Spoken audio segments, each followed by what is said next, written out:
All right, so welcome back to another CCA critique. We have another special guest, Mr. Jimmie, a different individual that wanted to come on and get his real estate video enhanced. Let's say it like that. A guy wanted to come on and enhance his real estate videography. So, Mr. Jimmie, how you doing today? I'm doing pretty good, man. How about yourself? I'm doing well. So, first of all, I want to know what kind of camera you was using and all of the equipment you had for this particular video. All right, so I got a Canon EOS R8, Mm-hmm. and I had rented a lens, and I wanted to say it was the 24 to 70 mil STM lens that they got. I think it Okay. was actually it wasn't the STM, but it was aperture 2.8. Okay. And that's pretty much all the specifics. And I could look it up if you want more details about it, but that's about the gist of it. Perfect. All right. Well, first things first. Based off the equipment you named, you said an EOS. Say it one more time. EOS Canon EOS R8. R8. Yeah, Is that typically a video camera or mainly for photography? You know, I'm it's a Sony guy, so when it comes to it's a hybrid, a but hybrid. I think Okay. it leans slightly more towards photography. Yeah. And just a quick correction on that, I used the 24 to 70 mil for the part at the very beginning, Uh huh. but my gimbal, I got an older gimbal, so I couldn't balance it well because the lens was so heavy, so I had to switch to a 15 to 30, and this was a cheaper lens, and I think it's a 4.0 aperture on this one, as low as it goes, or as fast as it goes, rather. Yeah. Okay. Yeah, I was definitely gonna say you needed a wider lens for sure, but I'm glad you pulled out the 15 millimeter. No matter what the f-stop was, definitely need to get that wide range when doing real estate videography. Period. Yeah. And of course, this 24 to 70 was great for interview style. Off the rip, you did a great job with the rule of third. Put on the right side of the rule of third, and let the house be the scenery on the other side. That was perfect, especially with the light being some of the ambient light and things like that to give it some backsplash, make it more interesting. Maybe a key light would have made this shot a little bit better, but outside of that, to take out all the nitpicking, and also on this shot before we even press play, a lot of this video, I will say 90% of the problem of this video is probably the coloring. And then Right. we have some more things on here. I would say bring in more blacks, and some shots you had a little bit too much blacks, and didn't bring up enough contrast and darken up any of the shadows for the most part. That was Okay. kind of like the biggest thing that I paid attention to. Most of the video looked washed out, but Gotcha. we'll come back to that. Let's go ahead and play the video and see what it looks like. I'm Jen Brownell with the Klein Group, Maybaum Real Estate. Welcome to 1606 Alpine Drive. Nestled in the heart of Aiken, this home sits on just under 1.5 acres. It has an in-ground swimming pool and a barn with room for 2 horses and a mini. This home has been updated over the years, including beautiful hardwood floors, remodeled kitchen, and recessed lighting. The primary suite has been completely remodeled, vaulted ceilings in the bedroom with a walk-in closet, and the bathroom has a walk-in shower and double vanities. Springtime is here. Wait until you visit me at 1606 Alpine Drive. The grounds are beautiful with flowers around every corner. I can't wait to meet you soon. All right, perfect. All right, so usually how I do this, I let Cody go first. Go ahead and give some of his critiques, and then I come back and give mine. So Cody, you can move the mouse on whatever clip or part of the video you want to talk about. So Cody, you got the floor. All right. So like JB said, the first shot, we love that because you got it on the rule of thirds. You're showing off the rest of the house because it is a very beautiful house. And you have a very great headroom here. You don't seem to have too much and you don't have too little. So I always bring it a little bit down, but I'm not going to nitpick that. That's totally fun. Like JB said, the coloring for sure. I'm assuming this wasn't shot in RAW. See, and that's the thing. Yes, it was. I just suck at color grading, Mm. so that's my struggle there. Okay, Okay. so I would recommend you find your Rec 709 conversion LUT. If Canon don't have it on their official website, they do have some type of Rec 709 conversion LUT. Or sometimes you can go through what editor did you use? I use Adobe Premiere Pro, Oh, that's and even better.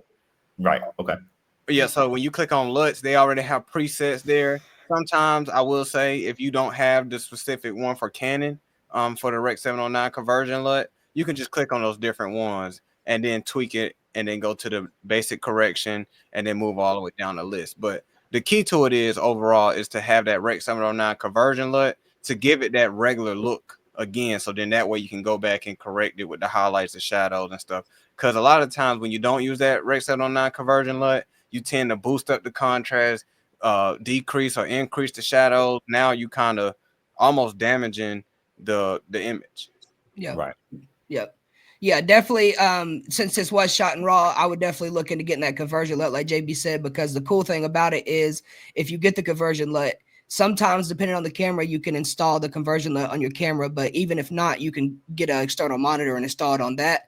That way, when you're out in the field shooting, you could go ahead and put the external LUT on your monitor or on your camera monitor, and you'll be able to see exactly what your Rec 709 conversion will look like later in post. So you don't have to like guess, am I too dark? Am I too light? You could get the exposure right and the white balance right there on set.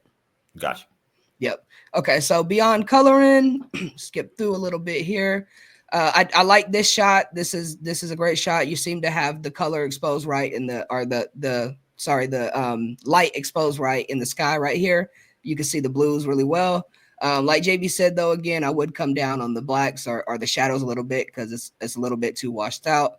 And how familiar are you with working with your white balance? I'm pretty familiar. I've been doing this, well, photography for about 5-6 years. Okay. The video portion, I just kind of really started getting into it probably last year. I'm starting to get a lot of requests for it. So I'm not, it seems not to be as forgiving when it comes to video versus photography. Because with photography, I could do HDR, take 5 shots, Exactly. merge them together. Can't do that with video. So no, struggle a little bit. Yeah, I completely understand. And with RAW, it's actually a little bit deeper in the white balance because you can't put it on auto white balance in RAW. You have to actually manually set it yourself. So, but there are several ways to set that. But I would definitely recommend, just checking your white balance. And again, in post, since you're using Premiere, they have the eyedropper or color picker, some people, whatever it's called. You can select that over at your white balance settings in your Lumici color. And you can actually select the white part in your image, which may be some of these blinds, shutters over here on the home, or some of the flowers or the sky, the clouds in the sky. You can select the white and it'll go ahead and hit the right white balance for you. And about 99% of the time, it gets it really good. So that's a good cheat code. And what was one other thing? Oh, yeah. So I would just watch for using these crossfade transitions like this so often. Depending on the project you're working on, they can be useful. There's ways to use them, but sometimes it can scream amateur to a client especially if they're overused. It didn't seem like you used them terribly too much in this video, but I would just be careful, make sure you're not using it, or at least try to maybe switch up sometimes to something else. Okay. And before I let JB go, one last thing I would say is, so I know you said that you were using the 15 to 30 on the gimbal, which means you couldn't really get too much detail shot, but I would definitely suggest either bringing another lens that will work on the gimbal, or if you're comfortable or get comfortable with handheld shooting, then maybe take some, use the 24 to 70 and get some close-up shots so that you can add some more dynamic shots inside of the whole project. Okay. But I'll let JB go. All right. So my turn. All right. So we're gonna skip past this because it's about real estate. Font choice, I would have chosen a different font though. For sure. More clean, more professional. My girl actually told me this. Find one that's more sleek.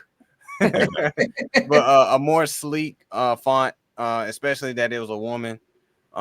That's more, that's more of a masculine font there. But it played out because I'm sure she liked it. Correct?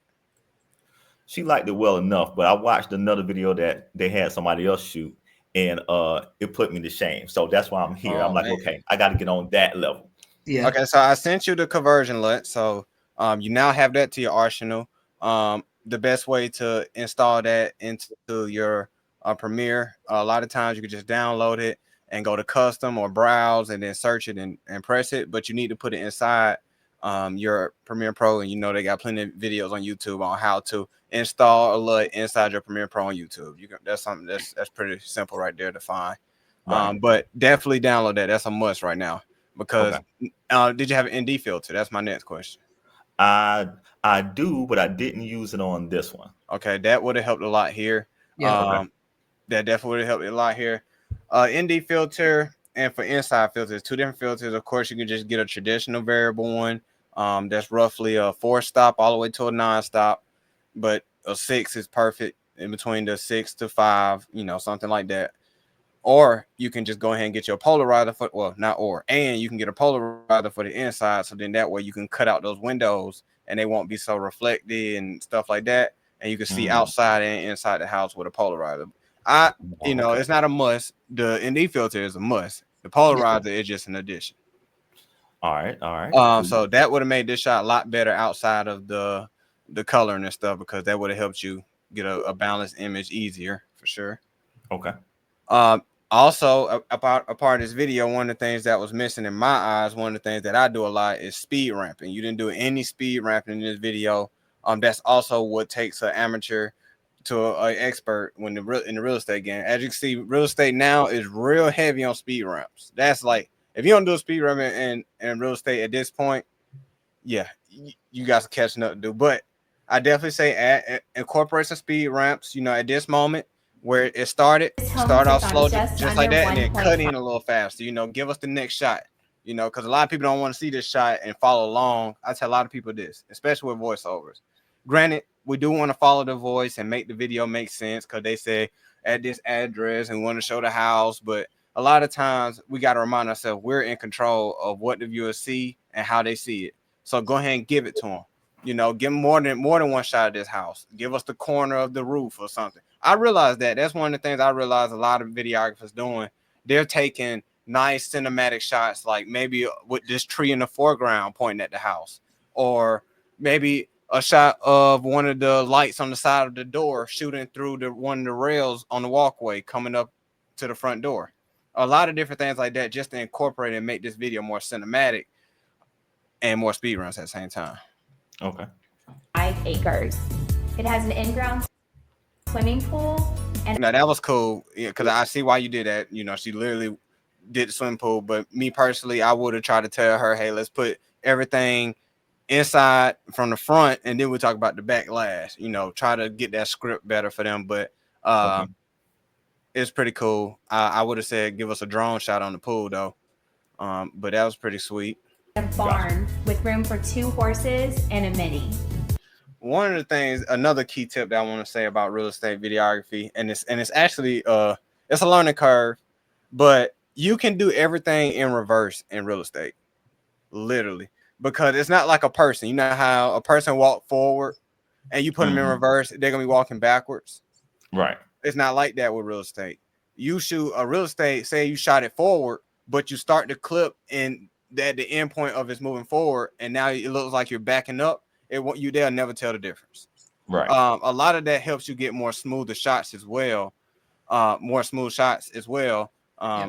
like I said, you kind of tricking it a little bit, giving it a different look. That's how I'm able to personally, let's say if I start off at the ceiling fan and then end up outside of the room, I'm not walking up to the ceiling fan and doing that. I'm starting from the ceiling fan and backing up, and then I'll reverse it if I wanted to make it look like I walked into the ceiling fan.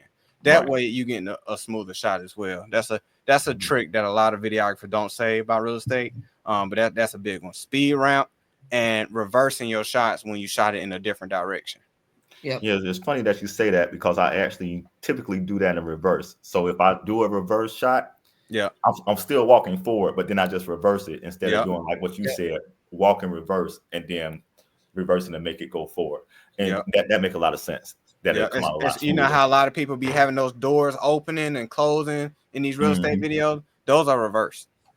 They're not walking in like, all right, agent, open the door, and then you walk. We starting inward, backing up, then they close the door. Now on the inside, and then what you can do, go in and reverse it. Now it look like you walked in and the door open.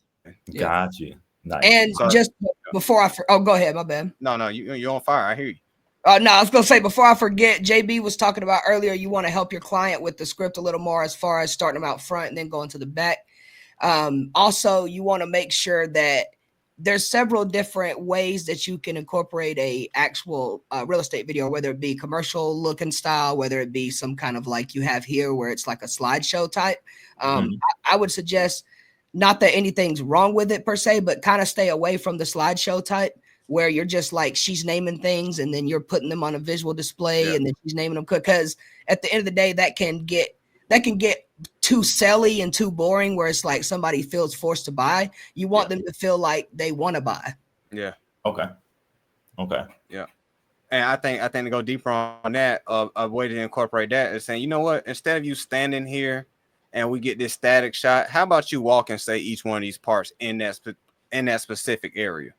Yep. Like, because you can always cut it in, maybe, you get a shot without her in front of the house and then one with her in front of the house. You can cut it back and forth, but just make sure they're different angles, of course. That way it looks different. But that'll make videos like this more engaging nowadays. But this is a very professional corporate version of it. But nowadays, you already know, and you starting to see you got to come hard nowadays. Yeah. These boys ain't playing fair no more, man. All right. For real. All right, let's keep it going.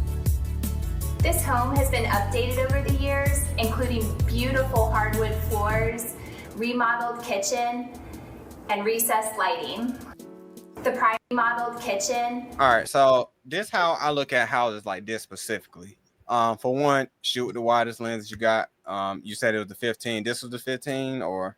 Yeah, that was the 15. Okay, so you shot the 15, which is perfect. Every time I try to remind myself, just like photography and real estate, you start off in every corner. You want to find the corner of the house that give you the most widest and show the most detail. I mean, am I right or wrong? Oh, absolutely. All right, so I think of that when I do videography. I try to incorporate that same concept. Now, granted, it's not going to be the same because you're going to have to move, but I try to find that corner or that sweet spot of the house that show the most detail without showing things like half of the couch like this. Let's see another shot. Half of the table, I know for sure. I like it, but that would have been cool if it was another shot to show the full kind of, dining area like this. Right.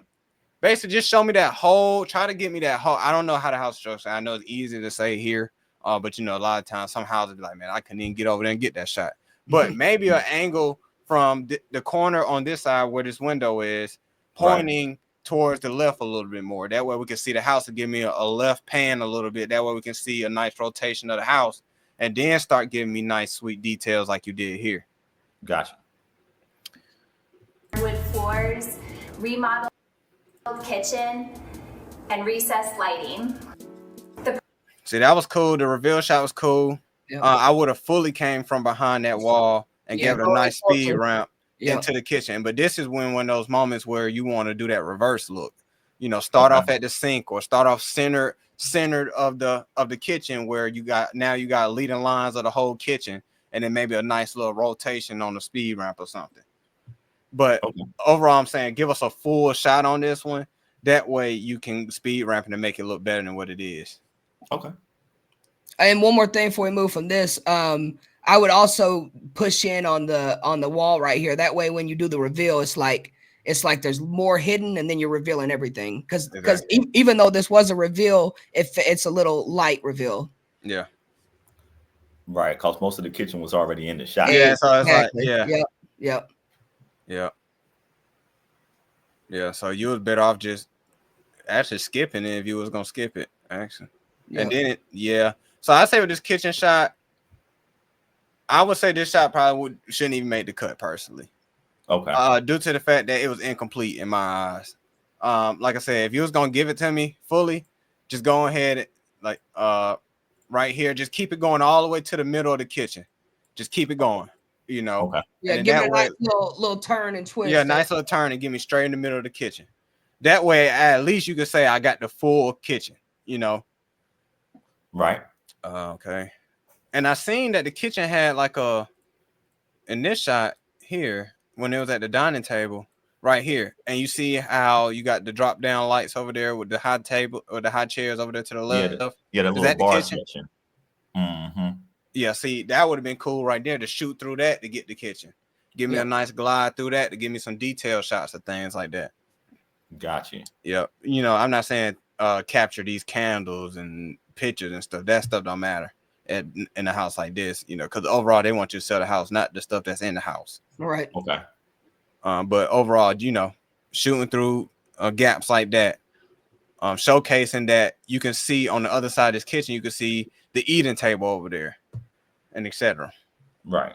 Okay. All right, we're gonna keep going. Over the years, including beautiful hardwood floors, remodeled kitchen, and recessed lighting. The primary suite has been completely remodeled. Boom. This is the shot I was talking about. So imagine if this shot would have looked like this. If you was to walk in and then go up to that ceiling fan with a nice little tilt up toward the ceiling fan, or you could have reversed it, starting from the ceiling fan, backing up and revealing the whole room. That's when I was talking about that earlier. That's what I meant. Gotcha. A lot of noise in this shot. What is the native ISO on that camera? 800. Oh God. Yeah, Oh no, that's not the lowest. That's not the right? lowest. What's the high? What's the high? My bad. What's the highest it'll go? Yeah. I think I cut it off at 12.8. It will go that can higher. go to 12,800. Yeah, it'll go to. I think it'll go up to 26, but I don't. I kind of cut it off at 12.8 in the settings. Yeah, because that's the native, right? Yeah, you know about native ISO, right? Well, I know they got a native where they want you to shoot in 800. Now, I don't know what's the range of the native ISO. So most higher end cameras, I'll speak about Sony. I'm sure Canon too, but they have what's called dual native ISO. So like you have a low base ISO and a high base. So like the FX3 we have, the low base is 800 and the high base, like you said, is 12,800. So you can use either without getting that grain. Okay, so if you shot in RAW on a Canon, is specifically what you had.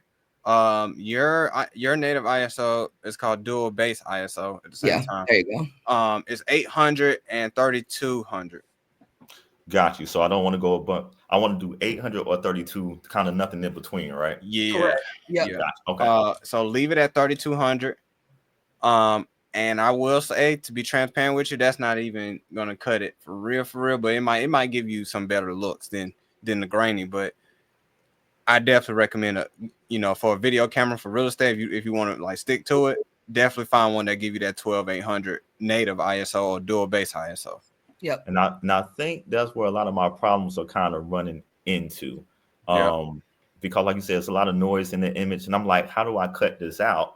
And then I was like, maybe I need to get a faster lens to kind of help with that. Yeah. Since this one was like a 4. And I was like, well, a 2.8 helped me out a lot more. Seeing that's what I was kind of like, all right, what do I do? I was kind of lost. Yeah. Yep. So definitely. If you're gonna go, if the camera has only a 3200 ISO for its highest, that's probably gonna cause grain, especially if you push it to 12.8. Gotcha. Yeah. So your best bet right now, and it might work. It's actually going to work against, because you're gonna give it more of a narrow depth of field if you get like a prime lens with a very low f-stop. But like I said, that might not even work because your f-stop gonna be closed up. And here's the crazy thing. I just got a lens. It arrived on Saturday, and it was a prime lens, 16 mil, and I think it was like a 2.8. But I figured, like, okay, if I'm gonna be shooting in some low light situations, I probably need to get a prime lens. It's gonna save me some money for one. Yeah. And it's a 16 mil, and like you said, most of the shots I'm gonna take is gonna be wide anyway. Then I can always just switch lenses if need be. Yeah. I actually shot with it today for the first time, so I don't know how it's gonna turn out yet. But I'll be editing it after this right here, So I'll be putting together some of those things you're telling me now. So. Yeah. Now we'll say the bokeh, it's gonna be there. Yeah. But it's just when you start opening up that f-stop, grain might come back. It just depends on the house. The only way you can save yourself, you just go ahead and open up all the windows in the house. Like you got the window closed off over there. It would have helped you a little bit more if you just go ahead and open up all the windows, knowing that your camera, is not like at its highest peak or not in the top runners as far as low light performance. Yeah, and like JB said, you usually when you're shooting, almost always when you're shooting real estate, you want to have that high aperture because you want everything to be in focus. So it's kind of like a battle you have to kind of figure out, because the 2.8 is good for low light scenarios, but again, when you're doing real estate, you want that high aperture. That's why you want that good 12,800 dual base ISO. Gotcha. Modeled. Vaulted ceilings in the bedroom. Now I will say this. I overall, if I was to say another biggest thing about this video, you don't have enough angles of the same thing. Like you showing us the video you showing us one part of something one time. And I will say add at least 2 or 3 more shots. Even if it's, you start off with a wide and you do a medium shot, or if you do a wide and then you do a close up, or even if you do 2 wides, you gotta give us more than one at least. Gotcha. And this was actually my second time shooting this house. Yeah. And because she was like, I need it under a minute. So I guess that's what kind of speed ramping and stuff would help out, because then I can kind of fit more in. Definitely get the speed ramp. Even if you don't, which I heavily suggest you do speed ramp, but even if you don't speed ramp, just cutting those down by 2 seconds, like having it appear for just 2 seconds, and then because like JB said, if you're doing multiple angles of the same shot, it ain't just 2 seconds they get to see that room. It's 6 seconds because you've got 3 shots now. Gotcha. Yeah. Instead of taking that long shot right there, just do 3 shots, just shorten them all up. Bam, bam, bam. Yep. Vaulted ceilings. I was gonna say something there. I was trying to pay attention to the fans. Hold on 1 second. See how fast. You're shooting at 60 frames per second, correct? This one I can't remember. Because I think I shot it in 30 because I would have had to turn up the shutter speed to 125. See. So, I see exactly what you're saying. Yeah. My recommendation for a camera in the future, if you ever wanted a new video camera for your Canon collection, without having to buy new Sony lenses, go ahead and get that Canon C70. Canon C7. See, in all honesty, I was thinking about switching over to Sony. I did a shoot with a guy who was shooting a music video, and he had me on the B cam, and he had a Sony, and I was loving the image that he was getting. And it was an older Sony, and I was like, "This is kicking the crap." I know.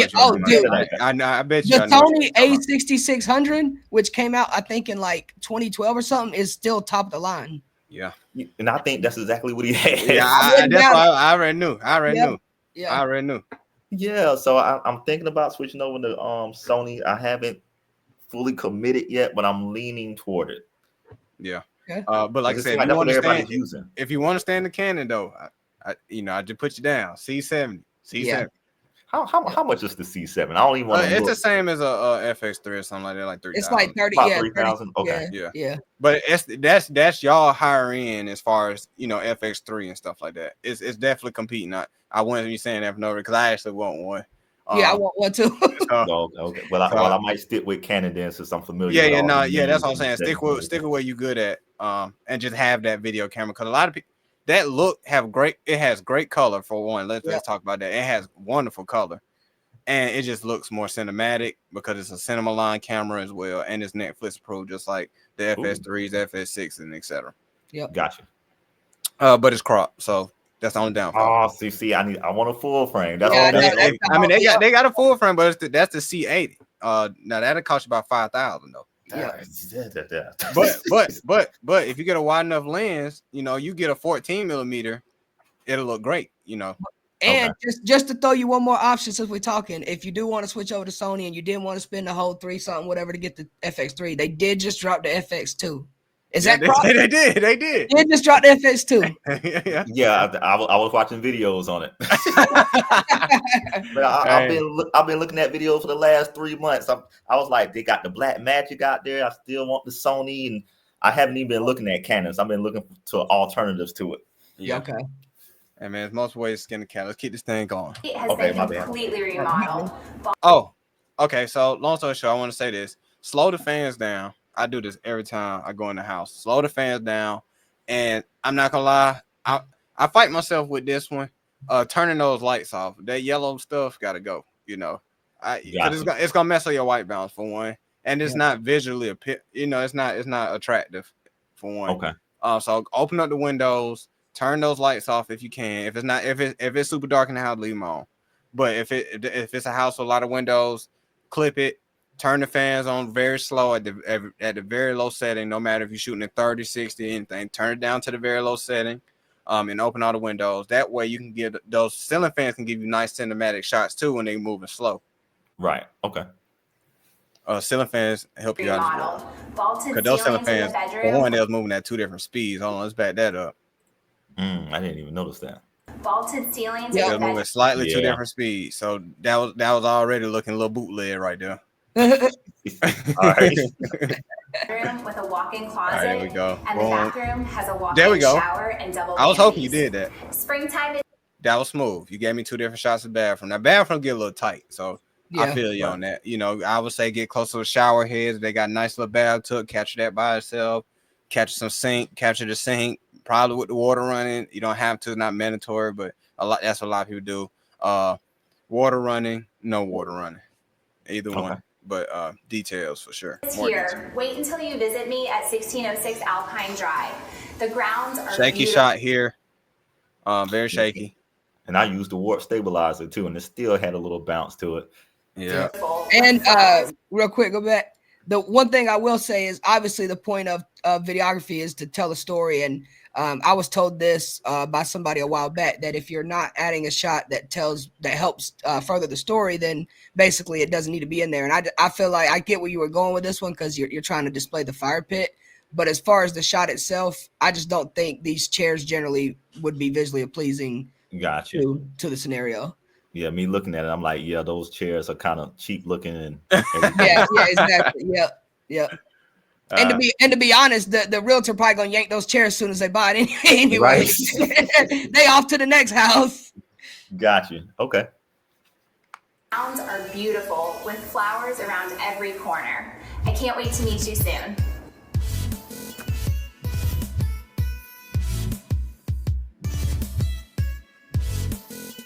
Yep. Logos. So there's a platform called Film Impact. Check those out. Check that platform out. No more cross dissolves ever again in your life. I was putting it lightly, but yeah, we'll let JB say it. I'm glad I get to edit one today. I'm like, oh, get rid of the cross dissolves. Clip the cross dissolves. More Film Impact. Check out that website. If you don't purchase today, I think they got a free trial, so you can use them today. You will fall in love with those. Don't overuse them. One or two throughout the video. Go crazy on the logos because they got some very nice logo animations, and just download it. You'll see what I mean. But no more cross dissolves. Reason why it makes your video go from Premiere Pro to iMovie. And that's pretty cool. That's pretty cool. The one last thing I did want to say is we talked about your actual audio, but given the scenario, I would have definitely, and in general in the future, definitely turned down your background music. We like to say, just for reference, depending on the song, anywhere between a -10 and anywhere up to a -20, 25 decibel in your editor. Just make sure that you can clearly hear the person talking over the background music. I know I seen toward the end, I don't know if it was because of the music itself or because you did the effect, but it kind of seemed to dial down a little bit at the end, a little bit quieter, the background music. And then, but at the beginning, it was just super blaring. You could kind of hardly hear her. Okay.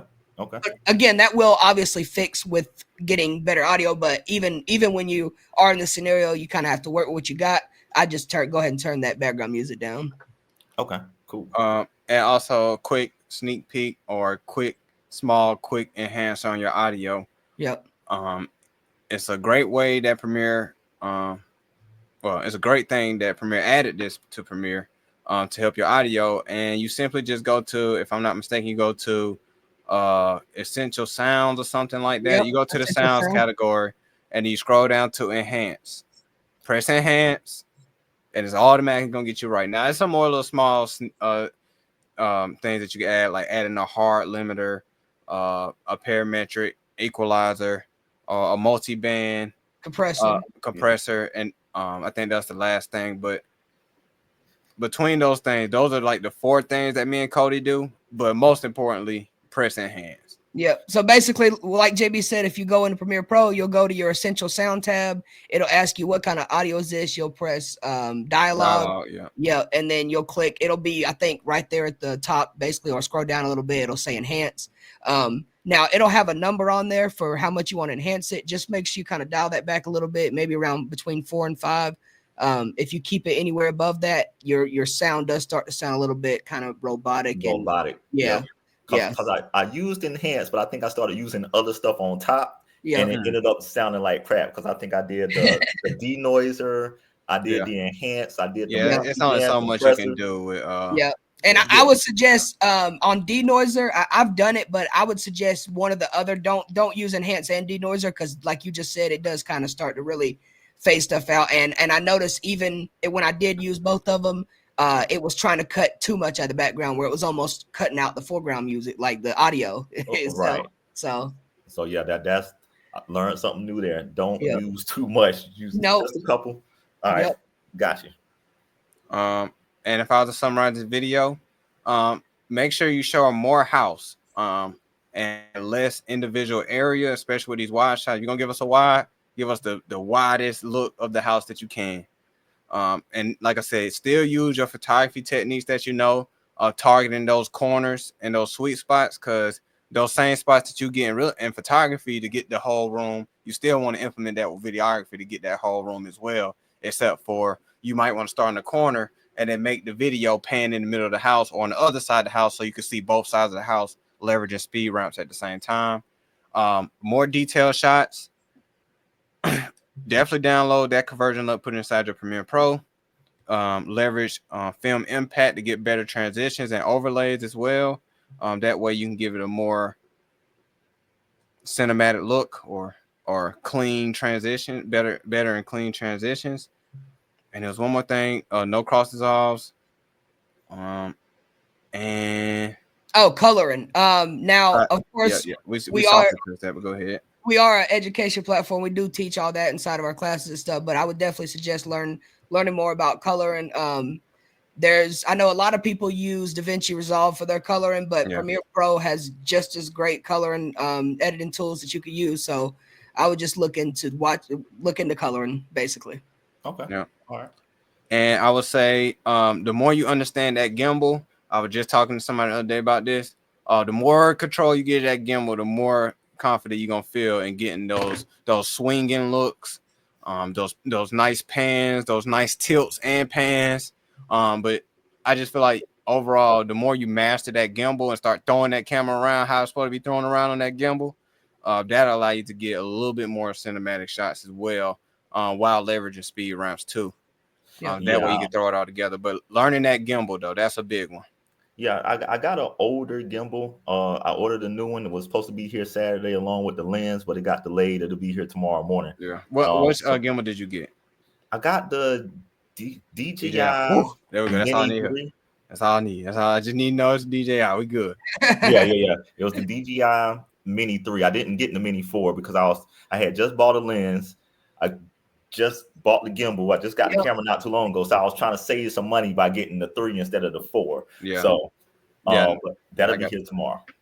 Yeah, I got a 3. The 4 is cool, but the 3 is still in the game. Okay, good. Yeah. Any more questions, boss man? I think that's it, man. I'll continue to do my research and learn the software and learn coloring and everything like that. I will be back to do this again. Okay, there we go. Maybe even soon as next week, because like I said, I got the new gimbal coming. I got the prime lens. I'm gonna try some of the things that you're saying, and we'll do it again and see how y'all like it. Okay, there we go. Hey man, hey, I hope we see a nice transformation out of this. We appreciate you for being a part of our CCA critique.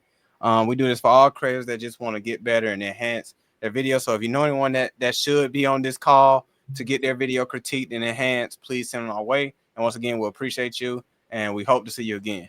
Oh, you will.